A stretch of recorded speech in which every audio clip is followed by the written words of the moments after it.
ഒന്നുമില്ല, അതെല്ലാം അവസാനിച്ച കാര്യമല്ലേ, അത് നടപ്പിലാക്കുകയും ചെയ്തു. അതൊന്നും കേരളത്തിലൊരു വിഷയമൊന്നുമില്ല, പാർട്ടിയിലും വിഷയമൊന്നുമില്ല. അപ്പൊ അത് തീരുമാനിച്ച് നടപ്പിലാക്കി തന്നെയാണ്.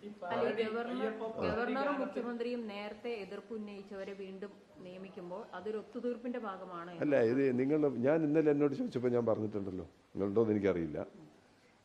എന്താ ഇതിന്റെ പ്രശ്നം എന്ന് പറഞ്ഞാൽ, കേരളത്തിന്റെ ഉന്നത വിദ്യാഭ്യാസ മേഖല വളരെ ഗൗരവമുള്ളതാണ്. ആ ഉന്നത വിദ്യാഭ്യാസ മേഖല എല്ലാ കാലത്തും സംഘർഷഭരിതമായി മുമ്പോട്ട് പോകുന്നത് ഒരിക്കലും വിദ്യാർത്ഥികൾക്ക് സഹായകരമായതല്ല. അതുകൊണ്ട് യൂണിവേഴ്സിറ്റിയിൽ ചില സാഹചര്യത്തിൽ പ്രശ്നങ്ങൾ ഉയർന്നു വന്നു, അത് അവസാനിപ്പിക്കണം എന്നൊരു നിലപാട് പൊതുവെ എടുത്തു. സുപ്രീം കോടതിയുടെ ഇടപെടലുണ്ടായി. സുപ്രീം കോടതി പരസ്പര അഭിപ്രായ സമന്വയം ഉണ്ടാക്കണം എന്നുള്ള ഒരു നിലപാട് സുപ്രീം കോടതി മുമ്പോട്ട് വെച്ചു. അതിനെല്ലാം അടിസ്ഥാനത്തിലുള്ള ഒരു കാര്യമാണ്. അതിൻ്റെ അകത്ത് ഒരു ഭിന്നതയോ അതുപോലുള്ള പ്രശ്നങ്ങളോ ഇല്ല. നിയമനവുമായി ബന്ധപ്പെട്ട് മുഖ്യമന്ത്രി ഗവർണർക്ക് കൊടുത്ത റിപ്പോർട്ടിൽ സിസ തോമസ് സർവകലാശാലയ്ക്ക് അടക്കം മോശം വരുത്തുന്ന രീതി, അല്ല, അതൊക്കെ അവസാനിച്ച് കഴിഞ്ഞു. അതൊക്കെ നേരത്തെ ഈ വിഷയങ്ങൾ ഇപ്പോൾ കേരളത്തിൽ ഒരു പ്രശ്നമല്ല, അത് അവസാനിപ്പിച്ച് നിങ്ങൾ പത്രവാർത്തയുടെ അടിസ്ഥാനത്തിൽ മാത്രം വിഷയങ്ങളെ കണക്കാക്കരുത്. അതൊന്നും വസ്തുതാപരമല്ല. നിങ്ങൾ നേരത്തെ വേറെ എന്തോ ചോദിച്ചല്ലോ. പാരഡി അതങ്ങ് പറഞ്ഞാൽ അവസാനിപ്പിക്കുക, അതല്ലേ വിഷയം. എനിക്കറിയില്ല, അത് നിയമപരമാണ്. പാർട്ടി ഒരു നിലപാടൊന്നും അത് സംബന്ധിച്ച് എടുത്തിട്ടില്ല, ഇടതുപക്ഷ ജനാധിപത്യ മുന്നണി എടുത്തിട്ടില്ല. ചില പരാതികളുടെ അടിസ്ഥാനത്തിൽ അത് തികച്ചും നിയമപരമായ നിലപാടാണ്. ആ നിയമപരമായ നടപടി ശരിയോ തെറ്റോ എന്നൊക്കെ ആളുകൾ പരിശോധിക്കാൻ അവസരമുണ്ടല്ലോ. ഞങ്ങളത് പരിശോധിച്ച് ഇടപെട്ടിട്ടില്ല. ഇനി വേണമെന്നുണ്ടെങ്കിൽ പരിശോധിക്കാം. അല്ല, അതിനെപ്പറ്റി ഞാൻ പറഞ്ഞു, അതിനെപ്പറ്റി ചർച്ച ചെയ്തിട്ടില്ല എന്ന് ഞാൻ പറഞ്ഞു. ഈ CBCI ഇന്നലെ ഒരു പ്രതികരണം നടത്തിയിട്ടുണ്ട്. അതായത് തദ്ദേശ തെരഞ്ഞെടുപ്പിൽ ക്രൈസ്തവ സഭയുടെ അതൃപ്തിയാണ്. ഞാൻ അതിനെപ്പറ്റി ഒരു നോ കമന്റ്. ഞാനത് സംബന്ധിച്ചുള്ള എനിക്ക് അറിയില്ല വിഷയം. അല്ല, അങ്ങനെയില്ല. അങ്ങനെ ഒരു പ്രശ്നം ഞാൻ പറഞ്ഞല്ലോ. ഇടതുപക്ഷ ജനാധിപത്യ മുന്നണി തെരഞ്ഞെടുപ്പിൻ്റെ ഫലവുമായി ഞങ്ങൾ പ്രതീക്ഷിച്ച ഫലമുണ്ടായില്ല, ഞങ്ങൾ തോൽക്കാനിടയായി. ആ യാഥാർത്ഥ്യം ഞങ്ങൾ അംഗീകരിക്കാണ്, ആ ജനവിധി ഞങ്ങൾ അംഗീകരിക്കാണ്. ആ ജനവിധി അംഗീകരിക്കുന്ന സമയത്ത് ഞങ്ങൾ വളരെ വ്യക്തത വരുത്തി പറഞ്ഞൊരു കാര്യമുണ്ട്. ഇതിൻ്റെ മേലെ ഒരു ഇടതുപക്ഷ ജനാധിപത്യ മുന്നണി എന്ത് രാഷ്ട്രീയമാണോ ഉയർത്തിപ്പിടിച്ചത്, ആ രാഷ്ട്രീയ നിലപാട് തുടർന്ന് മുമ്പോട്ട് പോവുക. അത് ഈ തെരഞ്ഞെടുപ്പിൻ്റെ ഈ ഘട്ടത്തിൽ ഏതെങ്കിലും നീക്കുപോക്കുണ്ടാക്കി നേട്ടമുണ്ടാക്കാൻ ഒരു നടപടിയും ഇടതുപക്ഷ ജനാധിപത്യ മുന്നണി സ്വീകരിക്കില്ല എന്നുള്ളത് ഞാൻ നേരത്തെ തന്നെ വ്യക്തമാക്കിയിട്ടുണ്ട്. അത് ഇടതുപക്ഷ ജനാധിപത്യ മുന്നണി ചർച്ച ചെയ്തിട്ടുള്ള ഒരു നിലപാടാണ്.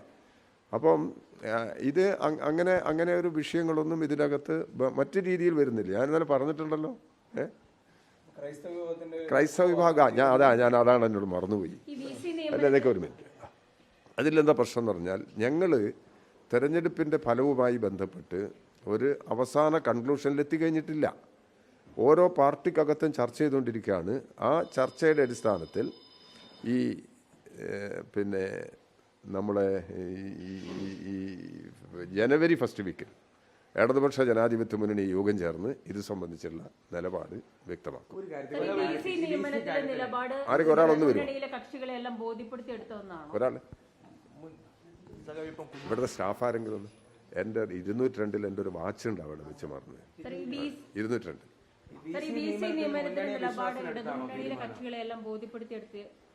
അല്ല, ഇടതുപക്ഷ ജനാധിപത്യ ഇതൊരു ഭരണപരമായ നടപടിൻ്റെ ഒരു പ്രശ്നമാണിത്.